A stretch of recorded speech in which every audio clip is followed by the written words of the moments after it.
Craigslist, eBay, Amazon Marketplace, webclassified.com. They're used every day by millions to sell anything you can think of, but selling your baby boy?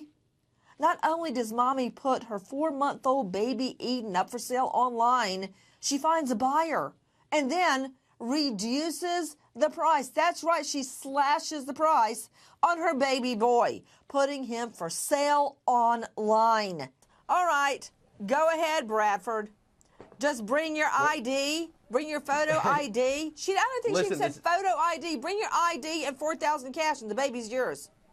Well, there's some gray area here because we don't know if that $4,000. Well, what is that? What if that $4,000 was going to go to attorney's fees? What if she was going to meet her in Texas, go to attorney's office, and do it a legal way? We don't know what her intentions were. Was she going to pocket that $4,000? Was she going to pocket that $6,500? We have no idea because it wasn't said like, I need $4,000. I'm going to just hand you over the baby. Bradford, she did say, bring a photo ID. Bradford, just hold on a moment. Hold on. You think For you, I'll hold on. Lawyer would go along with that? What lawyer in their right mind would go along with this scenario? Well, we have no idea if she was going to hand the baby over right then. Maybe she was coming with the money to hire the lawyer to start the paperwork and to get the process rolling. That's Why doesn't it make sense? What it said, because those aren't the facts. Michael Board, refresh Bradford Cohen's recollection of the facts very quickly, please. Refresh my recollection. She had a conversation with this woman in Florida. She says, you want the kid? Come and get him. You can get him right now. $4,000. That's it. Bargain basement price. Bring $4,000 in your ID. We'll make the exchange. That's what Brittany Hill told this woman in Florida.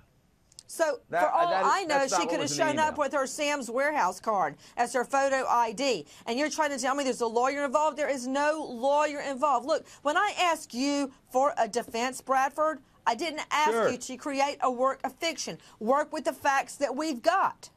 Oh, I'm working with the facts that we have. And the fact is that he just elaborated on an email that was sent. He didn't tell me exactly what's in that email. So if we're going to go with the facts, then let's go with the facts. Tell me exactly what's in the email. He didn't say, come on over and I'm going to hand you over the baby. If you want to hear him again, Michael, one more time for Bradford. Listen. The exact wording. Look, I don't have the email in front of me, and it's not going to make it Thank you. if I don't read it right in front of you. But I can summarize what she said, and I can say in that's where we run into trouble, when we summarize and when we assume. Bradford, number one, it's not the reporter's fault. And number two, just because he can't read you the email verbatim doesn't change these facts. So typically, who cares about the exact wording? Okay, last chance.